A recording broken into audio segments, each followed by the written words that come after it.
Mohammed Hijab has abandoned Islam. He's now an ex-Muslim. He's an apostate. He's just too dumb to realize it. So, as usual, we'll have to explain it to him very, very slowly. What led to Hijab's apostasy? Quick review. Back in June, Mohammed Hijab, in a state of total delusion about the preservation of the Quran, had Sheikh Yasser Qadhi on a live stream and tried to get the good sheikh to say that there's only one Quran, perfectly preserved, right down to the letter. Instead of affirming Hijab's delusions, however, Dr. Qadhi absolutely destroyed the myth of perfect preservation, and Muslims around the world have been blaming Hijab and Dr. Qadhi for crushing their confidence in the Quran. Hijab has been trying to redeem himself ever since, but he's not very wise in his tactics. Apart from screaming at Muslims and telling them they're weak if they don't mindlessly accept the standard narrative about the Quran, he's gone off the deep end with insults and abuse. Hijab started sending the apostate prophet messages telling him that he should kill himself. Then Hijab showed up in the chat while we were doing a live stream and began posting disgusting comments, telling us to engage in perverted sexual practices that many people didn't understand until they looked them up, because unlike Sapiens Institute representative Mohammed Hijab, they're not experts in bondage and fetish porn. Following his tirade about golden showers, Hijab launched a campaign against the wives of critics of Islam. His tweets about women are saturated with imagery of rape and torture. For instance, here's one of Hijab's tweets about the apostate prophet's wife, Mrs. Apostate. When these anti-Muslim attention whore Islamophobes need to get on their knees in intellectual submission before they are whipped by freedom of speech by the Twitter Muslims, and they reluctantly open their mouth in protestation and find they have been defiled by the truth. Notice the imagery. Get on their knees, submission, whipped by Muslims, open their mouth to find they have been defiled. It would be illegal to post a threat about forcing the apostate prophet's wife to her knees, whipping her, and defiling her, so Hijab adds some words. Intellectual submission, whipped by freedom of speech, open their mouth in protestation, defiled by truth. Hijab doesn't try to hide the fact that he's crafting these messages to make sure they're legal. Indeed, he tells his followers to join his campaign of abuse, but he warns them to make sure that their harassment doesn't break the law. I call upon all of the Muslim Twitter soldiers to work within the full scope of the law to create maximum damage to the cause of, that's his name for the apostate prophet, and his public figure with, that's his name for Mrs. Apostate. They are demoralized and on the ropes. Do not let the weak-minded Muslims deter you. Finish them.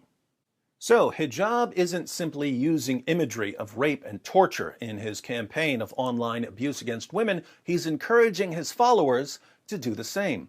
He's trying to shut down criticism of Muhammad and the Quran by targeting the families of critics of Islam. He thinks that if he showers women with abuse and veiled threats of rape and torture, their husbands will eventually back down. Instead of backing down, however, some husbands decided to nip this in the bud by letting Hijab know that if he wants to escalate by insulting and abusing women, critics of Islam can simply escalate in return by insulting and abusing the Quran. And that's when Mohammed Hijab tried to pretend that he has the moral high ground here. He wrote, "The difference between us and you is this. We disrespect Islamophobes like you who disrespect our community. You disrespect our religion and our community. Quite frankly, I have never and would never gratuitously insult any sacred symbol in any religion, even though I can legally." Unlike us, Hijab has never and would never gratuitously insult any sacred symbol in any religion. He'll lie, he'll cheat, he'll heap abuse on women and encourage others to do so. He'll tell people to kill themselves. He'll babble about golden showers, but unlike us, he would never gratuitously insult any sacred symbol in any religion. What a great man.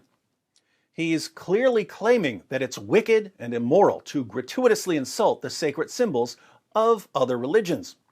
Now, we all know how Islam works. When Muslims are in the minority, it's wrong to insult other people's religions. But as soon as they're in the majority, we're destroying your statues and converting your churches and temples into mosques. But let's ignore most of Islamic history because hijab might say, well, those were just bad Muslims who were smashing those Hindu idols and sprinkling the pieces in front of the mosque so that Muslims would trample them regularly. Let's go back to the first generation of Muslims and see how they compare to Mohammed Hijab. Obviously, since it's wicked and immoral to insult the sacred symbols of other religions, the Prophet Muhammad must have been extremely respectful in his interactions with the pagans of Mecca. The History of At-Tabari, Volume 6, page 93. The messenger of God, Muhammad, proclaimed God's message openly and declared Islam publicly to his fellow tribesmen. When he did so, they did not withdraw from him or reject him in any way, as far as I have heard, until he spoke of their gods and denounced them. Notice that the pagans of Mecca didn't have any problem with Muhammad preaching Islam until he started denouncing their gods. But according to Hijab, it's wicked and immoral to insult other people's sacred symbols, so maybe Muhammad was denouncing them in a non-insulting fashion. A little later, in At-Tabari, page 101, the pagans complain about Muhammad's religious intolerance. They say, "We have never seen the like of what we have endured from this man. He has derided our traditional values, abused our forefathers, reviled our religion, caused division among us, and insulted our gods. We have endured a great deal from him." Muhammad reviled their religion and insulted their gods, the very things that Hijab says no good person would ever do. Since Muhammad is the pattern of conduct in Islam, it should come as no surprise that his companions followed his example by insulting the sacred symbols of the pagans. In the passage we're about to read, a pagan named Urwa points out that there are only two possible outcomes for Muhammad in his war against his own tribe, the Quraysh. If Muhammad is victorious over the Quraysh, he'll be remembered as a man who slaughtered his own tribesmen. If the Quraysh are victorious over him, his followers will abandon him. Either way, Muhammad loses, so he should end his war against the Quraysh. Not a bad argument, but watch how Abu Bakr, Muhammad's closest companion and the first of the rightly guided caliphs, responds to Urwa. The History of At-Tabari, Volume 8, page 76. Urwa went to the Prophet and began speaking to him. The Prophet spoke as he had spoken to Budayl. Then Urwa said, "Muhammad, tell me, if you extirpate, if you completely destroy your tribesmen, have you ever heard of any of the Arabs who destroyed his own race before you? And if the contrary comes to pass, by God, I see both prominent people and rabble who are likely to flee and leave you." Abu Bakr said, "Go suck the clitoris of Alat." Alat was a goddess worshipped by Urwa. So Abu Bakr answers Urwa's entirely reasonable call for peace with an extraordinarily offensive insult against Urwa's religious beliefs. Go perform oral sex on your goddess, Urwa. This is how one of the greatest Muslims ever responded to a pagan in the presence of Muhammad himself. Now, if I were to say, "Hey, Mohammed Hijab, why don't you go suck your prophet's penis?" Or, "Hey, Ali Dawah, why don't you go give oral to Allah?" they would immediately condemn me and start begging Christians to rebuke me. But in doing so, they would actually be condemning their own prophet and his companions. Interestingly, Mohammed Hijab knows about Abu Bakr telling Urwa to go suck Alat's clitoris because Hijab uses this story to justify his own abusive language towards non-Muslims. And yet somehow Hijab still insists that it's wicked and immoral to insult the sacred symbols of another religion. The Muslims eventually defeated the pagans of Mecca, and that's when Muhammad got to demonstrate how to show respect towards the beliefs of others. there were 360 idols at the Kaaba. Remember, according to Hijab, it's completely immoral to insult the sacred symbols of other groups. Sahih al-Bukhari, 2478. Narrated Abdullah bin Masud, the Prophet entered Mecca, and at that time there were 360 idols around the Kaaba. He started stabbing the idols with a stick he had in his hand and reciting, "And say truth," i.e. Islamic monotheism or this Quran or jihad against polytheists, has come, and batil, falsehood, i.e. Satan or polytheism, has vanished. Muhammad went around stabbing the idols. He desecrated them. And what did Muhammad and his followers do after that? They smashed the idols to pieces. Why? Because that's what Muhammad was sent to do. In Sahih Muslim, 1930, Muhammad declares that he was sent to break the idols. Muhammad, breaker of idols.